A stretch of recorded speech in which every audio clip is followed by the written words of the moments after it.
अस्सलाम वालेकुम जी नाजरीन। जब से जेफरी एप्स्टाइन की फाइल्स मंजर आम पर आई हैं उस वक्त से पूरी दुनिया में एक तहलका मचा हुआ है। अब देखें कि मगरब जिसको कि आपका हर पढ़ा लिखा और लिबरल आदमी आइडियलाइज करता है कि जी वहाँ पर तहजीब बड़ी रिच है। आप अंदाज़ा लगाएं कि ऐसे ऐसे नाम Bill Gates, Donald Trump, Elon Musk और बड़े बड़े नाम, प्रिंस एंड्रियो यूके का, आप अंदाज़ा लगाएं ऐसे ऐसे नाम सामने आए और छोटे छोटे बच्चियाँ 10-12 साल उनकी उम्र, उनके साथ ज्यादती, उनका रेप उनके साथ। उसके अलावा आप अंदाज़ा लगाएं कि उनके काट कर उनको पका कर खाना। 30 लाख से ज़ायद फाइल्स जो हैं वो रिलीज़ किए हैं अमरीकी महकमा इंसाफ ने। और ये फाइल्स जब से रिलीज़ हुई हैं, जारी हुई हैं, उसके बाद से मैं कहता हूँ कि पूरी दुनिया में एक लर्जा तारी हो गया कि एक छोटी छोटी बच्चियाँ 10-12 साल जिनकी उम्रें, उनके साथ रेप होता रहा है, स्मगलिंग होती रही है। और वो ना सिर्फ ये कि बड़ी बड़ी शख्सियात के नाम सामने आ रहे हैं जिनमें बरतानिया का शहजादा प्रिंस एंड्रियो, डोनाल्ड ट्रंप का नाम सामने आ रहा है कि जी डोनाल्ड ट्रंप जाके लड़कियों को बाकायदा पहले चेक करता था, फिर उनका रेट लगाता था। उसके अलावा एलन मस्क का नाम सामने आ रहा है। उसके अलावा बिल गेट्स जो कि इंतहाई मोअज़्ज़ज़ है, उसके पोलियो के पूरी दुनिया में बच्चों के ऊपर काम करती है, उसकी फाउंडेशन काम करती है। आप अंदाज़ा लगाएंगे ऐसे ऐसे मोअज़्ज़ज़ीन उनके नाम सामने आ रहे हैं। उसके बारे में बिल गेट्स के बारे में ये जिक्र है कि रूसी नवंबर लड़कियाँ, इनकी छोटी बच्चियाँ जो रशियन की छोटी बच्चियाँ थीं, उनके साथ ये कसरत के साथ ये ज़्यादती करने की वजह से उसको जिनसी बीमारी भी लगी।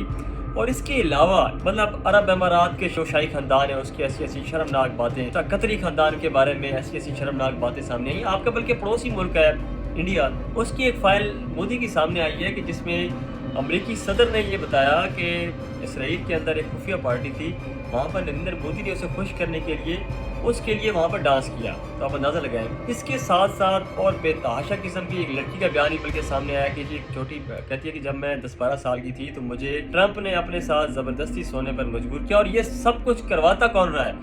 ये शख्स था जेफरी एप्स्टाइन। और जेफरी एप्स्टाइन कौन था? जेफरी एप्स्टाइन ये वो शख्स था कि जिसने एक अलग से पूरा जजीरा लिया हुआ था कि जहाँ पर मुख्तलिफ लोगों को, बड़ी बड़ी ताकतवर शख्सियात को जो दुनिया के ऊपर मतलब आप समझ लें कि रूल करती हैं, उनको वहाँ पर आपने जजीरे में बुलाता और पूरे जजीरे पर कैमरे लगाए हुए थे। वहाँ पर क्या होता कि उनके लिए छोटी बच्चियों का इंतज़ाम किया जाता। उसके अलावा क्या होता कि वहाँ पर उनको बाकायदा से उनके जो प्राइवेट लम्हात होते थे उनको फिल्म किया जाता। उसके बाद क्या होता था कि वो जो प्राइवेट लम्हात होते थे उनको जब आपकी फिल्मिंग हो जाती, अब मसला ये होता था कि वो दुनिया के जो बड़े ताकतवर शख्सियात होती थी, बाद में उनको ब्लैकमेल करना बहुत ईजी हो जाता था। और ये सब कुछ करवा कौन रहा था? तो थोड़ा सा मैं आपको बैकग्राउंड बताता हूँ कि जेफरी एप्स्टाइन था कौन। बेसिकली जी ये जेफरी एप्स्टाइन जो था ये 1953 में न्यूयॉर्क के इलाके ब्रुकलिन में पैदा हुआ। एक बड़ा मिडिल क्लास सा यहूदी ख़ानदान था। उसके बाद करते कराते खैर इसने स्कूल पास किया, यूनिवर्सिटी में गया तो यूनिवर्सिटी की एजुकेशन ये मुकम्मल नहीं कर सका।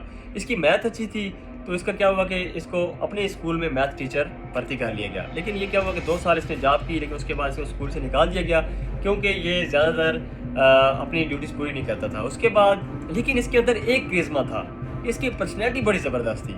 इसकी पर्सनैलिटी इतनी ज़बरदस्त थी कि तल्लुकात बनाने में बहुत माहिर था। वहीं पर इसने क्या किया कि जब स्कूल में ये टीचिंग करता था तो आपने एक जो स्टूडेंट था इसका, उसके वालिद के साथ इसकी दोस्ती होगी। वहाँ पर वो शख्स जो था बैंक मैनेजर था, उसी के तवस्सुत से इसको बैंक में जॉब मिली। तो ये आगे 5 साल मुसलसल बैंक में जॉब करता रहा, लेकिन बैंक के अंदर भी इसने बहुत ज़्यादा हेरा फेरी की, जिसके बाद इसको बैंक से भी निकाल दिया गया। अब होता यह है कि इसकी 1981 में ईवा एंडरसन एक इसकी लड़की है, उसके साथ इसकी मुलाकात होती है। वो लड़की तकरीबन 10 साल इसकी गर्लफ्रेंड रही, इसके आने नाफ उसके साथ मामला चलते रहे। 1991 में क्या होता है कि ये उसके साथ कैदगी इख्तियार करता है, बड़े खुशुखरम तरीके से, बड़े पुरअमन तरीके से। तो ये क्या होता है कि ईवा एंडरसन जो होती है उसको ये एक अरबपति ताजर के हवाले करता है। वो अपनी हंसी खुशी मतलब अपनी मर्जी के साथ वो अरबपति ताजर के साथ रहना शुरू कर देती है। अब होता यह है कि यहीं पर इसकी एक नई लड़की की एंट्री होती है इसकी लाइफ में, यानी कि जेफरी एप्स्टाइन की लाइफ में, और यहीं से इसकी लाइफ का टर्निंग पॉइंट शुरू होता है। अब वो लड़की का नाम क्या है जी? लड़की का नाम है गिस्लीन मैक्सवेल। 1991 की बात है, इसकी उसके साथ मुलाकात होती है तो उसके साथ इसकी फैमिली के साथ इसका इंटरेक्शन होता है। उसका वालिद जो था गिस्लीन मैक्सवेल का, उसका नाम है रॉबर्ट गिस्लीन। अब रॉबर्ट गिस्लीन जो है ये बेसिकली तो नावल निगार है, वहाँ पर राइटर है उनका अमेरिका में। लेकिन ये बड़ा अरसा जो था वो मोसाद के लिए जासूसी करता रहा, यानी कि एक मोसाद का एक एक्टिव मेंबर रहा है ये बंदा। अब होता यह है कि ये जब उनके साथ घुलता मिलता है तो ये ऐसा ऐसा मोसाद के रडार पे आता है।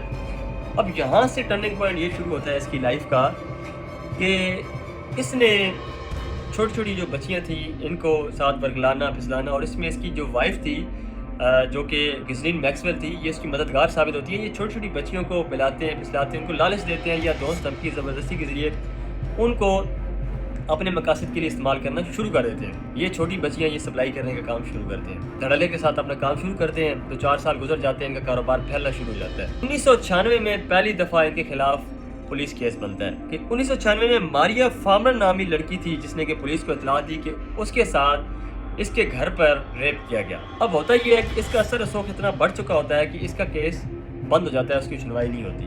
خیر کرتے کراتے جناب اب 1996 کے بعد یہ کیا کرتا ہے کہ 1998 کے اندر اس نے ایک اپنا الگ سے آئی لینڈ خرید لیا۔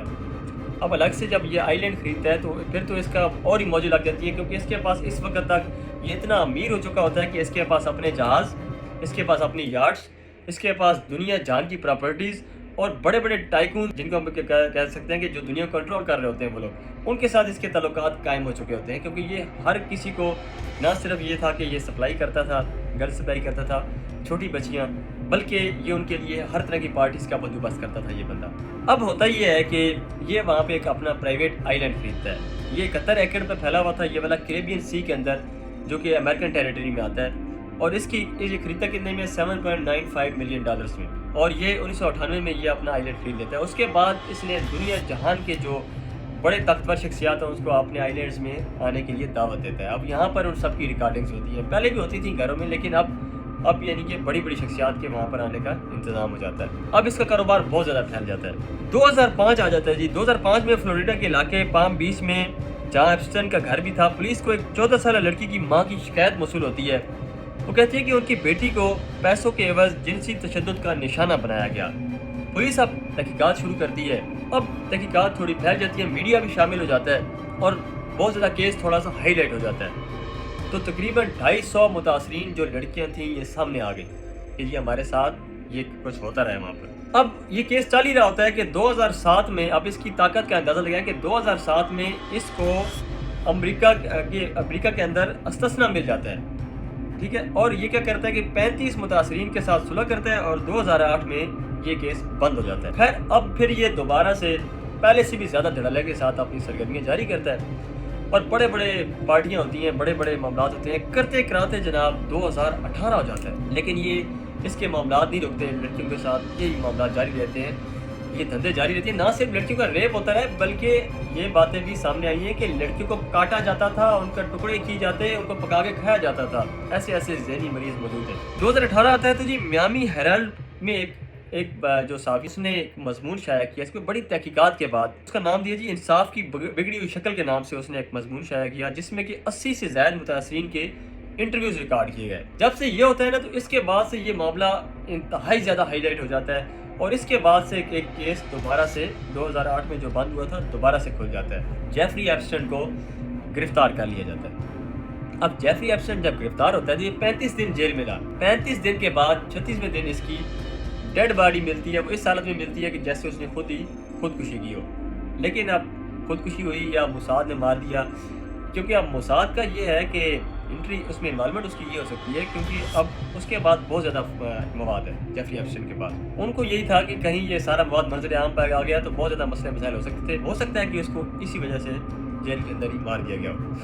بہرحال یہ معاملات سامنے نہیں آ سکے کیونکہ کیمرے بھی بند تھے، وہاں پہ سیکورٹی گارڈز بھی نہیں تھے، اور یہ سب چیزیں اس وقت جب بھی یہ کام کیا گیا بند تھی۔ اب دوستو بات یہ ہے کہ اس وقت 35 لاکھ فائلز جاری کی گئی ہیں، جبکہ کہا جا رہا ہے کہ 60 لاکھ سے زیادہ فائلز ہیں، باقی فائلز ابھی جاری نہیں کی جا رہی، کیونکہ ہو سکتا ہے کہ اگر وہ فائلز جاری ہو جائیں تو بڑا دنیا کے جو نظام ہے اس میں بہت زیادہ چینجز آ جائیں، خارجہ پالیسیز میں چینجز آ جائیں، کیونکہ بڑے بڑے شرفا جو ہیں نا وہ ہے کہ بدنام ہو سکتے ہیں اس کے بعد ان کے نام سامنے آئے تو بڑے بڑے جو راز۔ لیکن اب دیکھیں کہ ایک انتہائی گھنونا چہرہ جو تھا مغرب کا وہ سامنے آیا، جو کہ انتہائی لرزہ کیس ہے کہ چھوٹی بچیاں، نابالغ بچیوں کے ساتھ کیا کچھ ہوتا رہا ہے، آپ اندازہ لگائیں۔